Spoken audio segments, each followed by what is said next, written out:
Waalaikumsalam warahmatullahi Bismillahirrahmanirrahim. Assalamualaikum warahmatullahi wabarakatuh.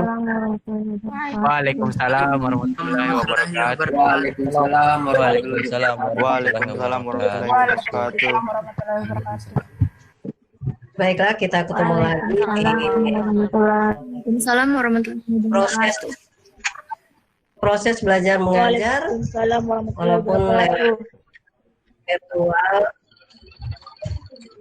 tapi pembelajaran tetap harus berlangsung. Hari ini Ibu akan bawakan materi PPKN di semester ganjil kelas 12. Materi PPKN itu ada 4 pokok bahasan. 2 pokok bahasan di semester ganjil dan 2 pokok bahasan di semester genap nantinya.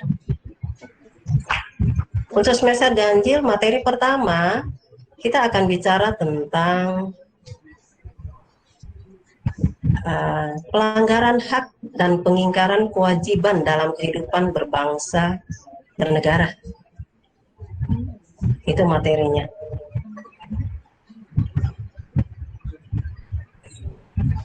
Baiklah, materinya Ibu sudah siapkan. Coba kita perhatikan sambil Ibu jelaskan. Ya. Kalian perhatikan, nanti kalau ada yang kurang jelas, kalian boleh pertanyakan. Ya.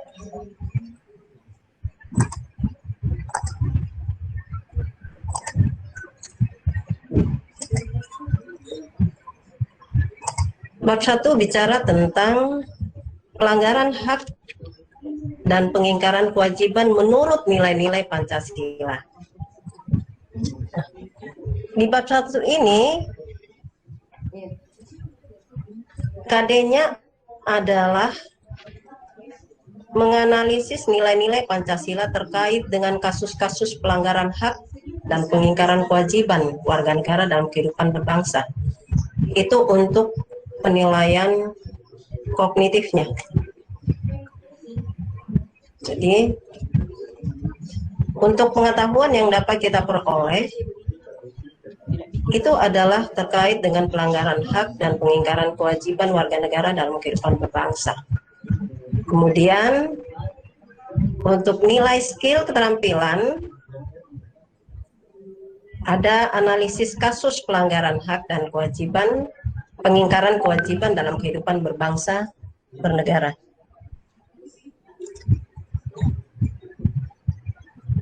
Ibu harapkan setelah pembelajaran ini, maka paling tidak tujuan yang ingin kita peroleh adalah untuk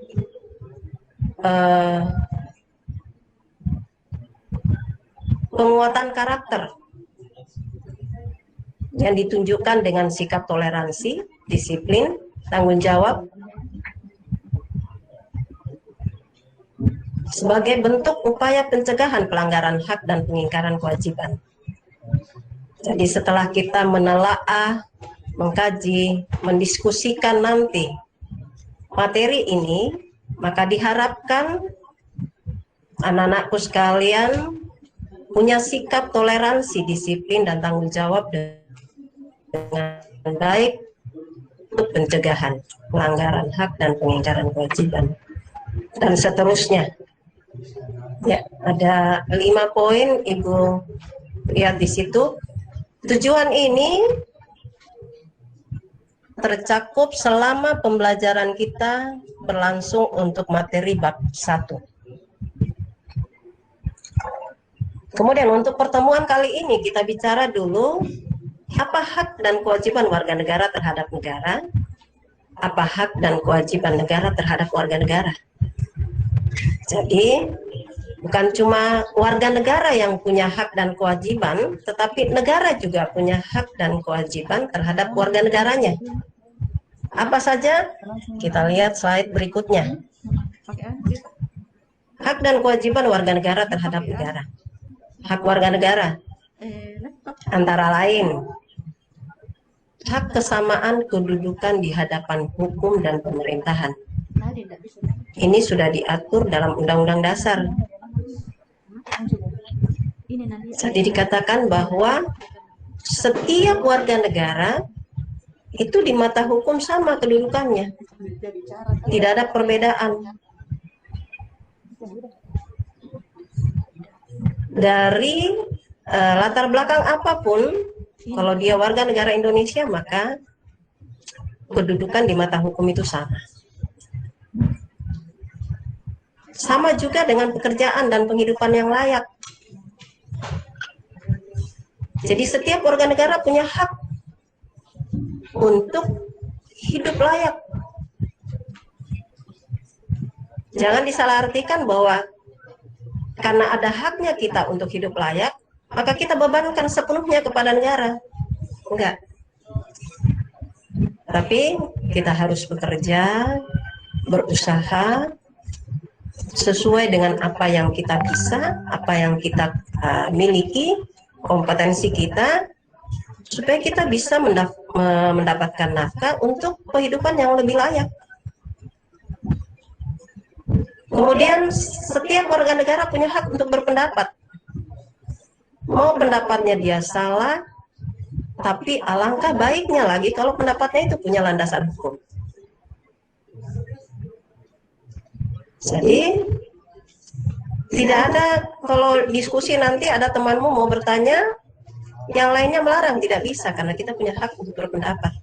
Kita dengarkan saja. Nanti kalau ada yang tidak sepaham dengan kita, maka kita bisa tanggapi.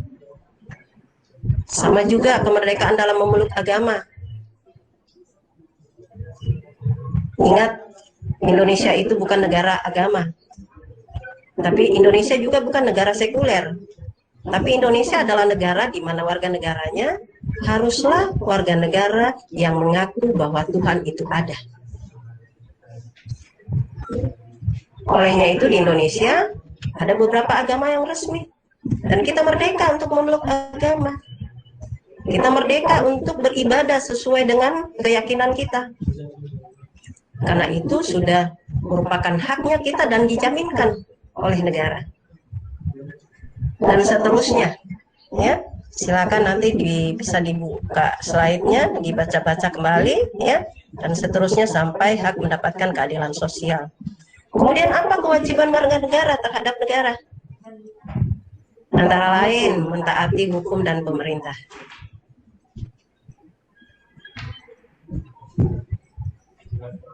Kewajiban mentaati hukum bisa dimulai dari hal yang paling kecil, yang paling sederhana, di rumah misalnya, di sekolah, ya.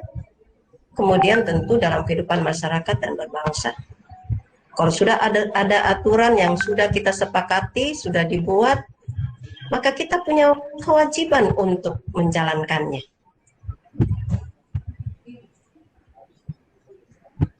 Kemudian kewajiban bela negara. Kewajiban bela negara bukan berarti angkat senjata kita perang, enggak. Tapi kewajiban bela negara kalau kalian sudah menjaga ketertiban, tidak ikut tawuran, upacara setiap hari Senin, itu adalah kewajiban kita membela negara, bagian dari kewajiban membela negara. Kewajiban menghormati hak asasi manusia. Ini yang paling rawan di dalam kehidupan kita sehari-hari. Jadi ini perlu dilaksanakan karena, maaf, hak itu adalah sesuatu yang harus kita peroleh, atau hak itu adalah sesuatu yang harus kita miliki. Tapi sebelumnya kita menuntut hak, sebelum kita menuntut apa yang harus kita peroleh, maka harus kita laksanakan dulu kewajibannya kita. Orang tua punya kewajiban menyekolahkan anaknya.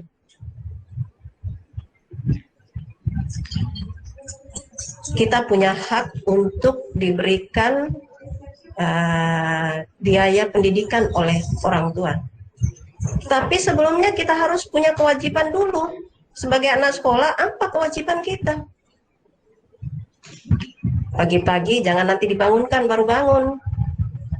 Kewajiban kita kalau anak sekolah, ya bangun pagi-pagi, kalau kita sekolah pagi, belajar dengan baik, perlihatkan nilainya maksimal, ya. Kemudian nanti kita bisa menuntut haknya kalau kita misalnya ada sesuatu yang kita butuhkan di sekolah, misalnya ada fotokopi, baru kita bisa mintalah sama orang tua, "Mah, saya mau fotokopi ini materi."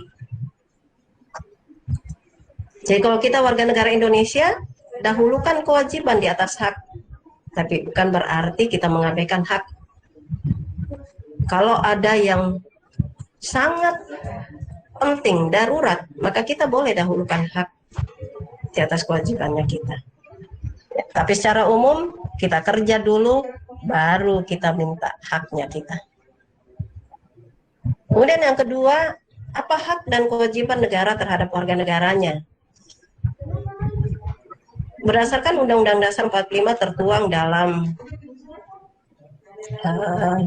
juga ada di dalam pembukaan Undang-Undang Dasar 45, antara lain haknya adalah menciptakan peraturan undang-undang supaya masyarakat hidupnya tenang, tertib, tahu ini kita punya hak, ini punya kewajiban, maka ada perangkat peraturan perundang-undangan, dan itu kewenangan pemerintah. Kemudian melakukan monopoli. Ya. Indonesia itu bukan negara yang monopoli, tidak mengenal. Kalau kita bawa ke dalam sistem ekonomi, Indonesia itu tidak mengenal sistem ekonomi monopoli, tetapi sistem ekonomi kerakyatan. Artinya semua yang menguasai hajat hidup orang banyak itu tidak bisa dikuasai oleh orang per orang, tapi harus dikuasai oleh negara. Negara yang mengatur nanti bahwa ini adalah hanya dibutuhkan oleh masyarakat. Karena kalau dikelola oleh orang per orang, tidak menutup kemungkinan ada orang-orang yang nantinya tidak bisa memanfaatkan, ya, dan seterusnya. Kemudian kewajiban negara, ini tertuang dalam pembukaan, melindungi segenap bangsa Indonesia. Dalam kehidupan kita sering kita lihat tenaga kerja Indonesia di luar negeri bermasalah di negaranya orang, tapi negara tetap melindungi dia. Apalagi kalau dia keluar dengan proses yang legal. Kenapa? Indonesia itu adalah melindungi bangsa Indonesia berseluruh. Dia menggunakan asas kebangsaan. Dimanapun bangsa saya berada, maka wajib hukumnya kami lindungi. Kemudian memajukan kesejahteraan umum. Implementasi dari tadi, hak segala sesuatu yang menguasai hajat hidup orang banyak dikuasai negara. Untuk apa? Untuk memajukan kesejahteraan umum. Mencerdaskan kehidupan bangsa. Maka ada istilah pendidikan gratis, pendidikan dasar gratis 9 tahun, tidak dipungut bayaran. Malah sekarang kita SMA, sekolah-sekolah negeri tidak dikenakan biaya. Untuk apa? Mencerdaskan kehidupan bangsa. Jadi anak-anakku sekalian, tinggal kalian yang harus bekerja keras, sungguh-sungguh serius, memanfaatkan apa yang sudah disiapkan oleh negara, dan seterusnya. Kemudian yang terakhir adalah di pertemuan kali ini, yang terakhir bicara tentang hak dan kewajiban warga negara dalam nilai-nilai Pancasila. Kita ketahui bersama bahwa mengapa Pancasila itu bisa bertahan dari awal digunakannya sebagai dasar negara hingga sekarang, karena dia memiliki 3 nilai, di mana 3 nilai ini itu bisa mengakomodir semua kebutuhan kita dan mengakomodir perkembangan zaman yang ada. Nilai yang pertama adalah nilai dasar. apa hak dan kewajiban kita dalam nilai dasar Pancasila. Nilai dasar ini tidak bisa berubah, selamanya melekat. Contohnya nilai ketuhanan yang Maha Esa. Kalau kita warga negara Indonesia, nilai ini tidak akan bisa berubah. Karena dikatakan warga negara Indonesia adalah warga negara yang mengakui Tuhan itu ada.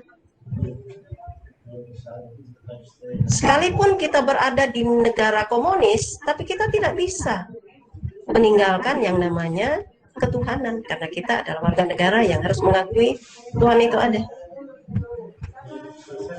Tidak bisa berubah nilai kemanusiaan yang adil dan beradab.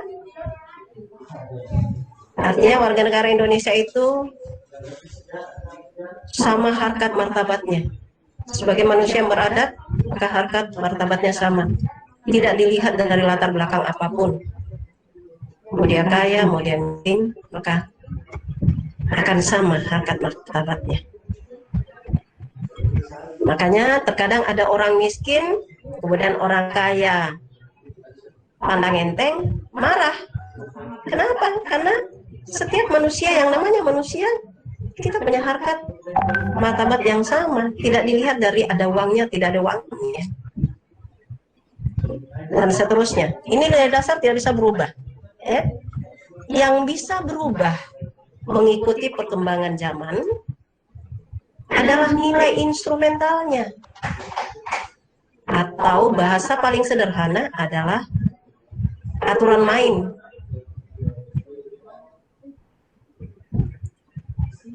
Kesamaan kedudukan dalam hukum dan pemerintahan ini bisa berubah sesuai dengan perkembangan zaman.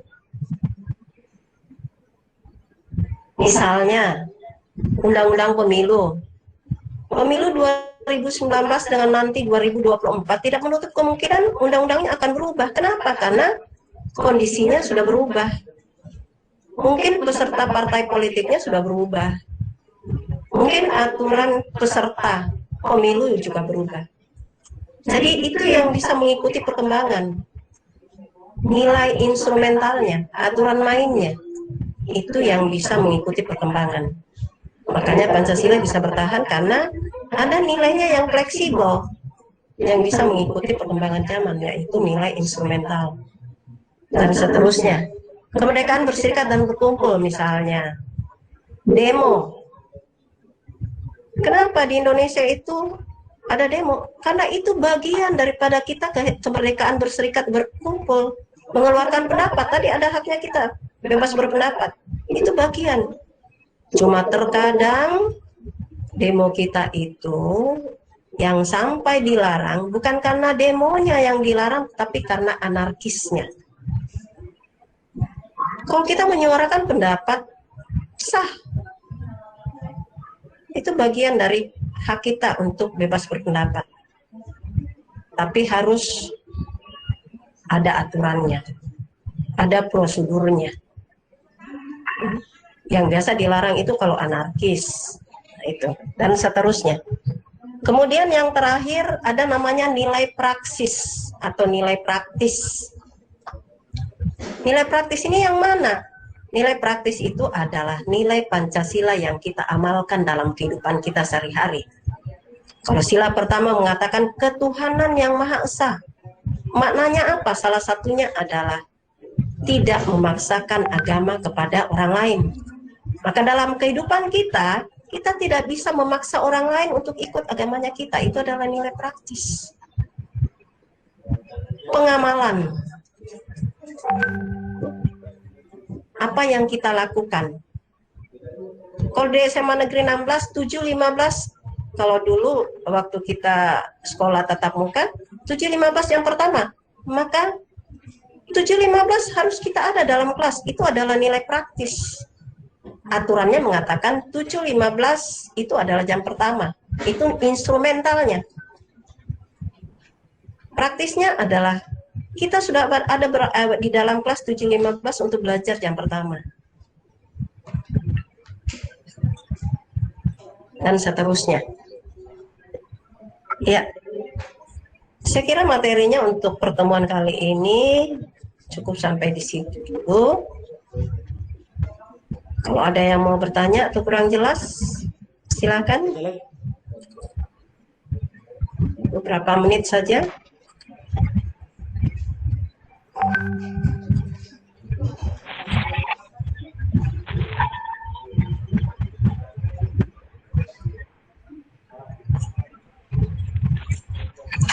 Silakan anak-anak. Ya.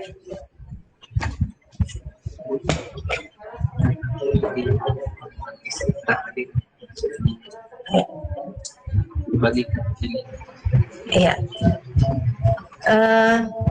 Mumpung Ibu ingat, tolong daftar hadir diisi di link yang sudah disiapkan.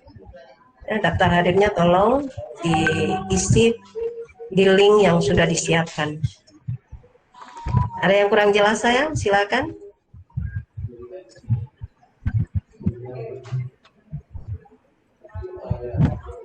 Jelas semua?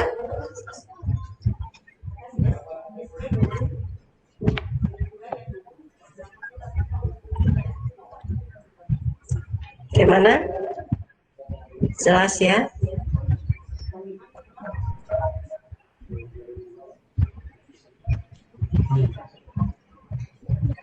Ya, kalau tidak ada yang bertanya, Ibu harapkan materi yang sederhana dan singkat tadi kalian bisa pahami, kalian bisa amalkan dalam kehidupan sehari-hari, ya. Dan nanti di pertemuan berikutnya kita bicara tentang kenapa banyak orang melanggar, kenapa banyak orang mengingkari kewajibannya. Terus kalau mereka melanggar, apa upaya kita, itu nanti pada pertemuan berikutnya kita lanjutkan. Kalau tidak ada yang bertanya, sampai di sini materi Ibu saya akhiri dengan ucapan Assalamualaikum warahmatullahi wabarakatuh.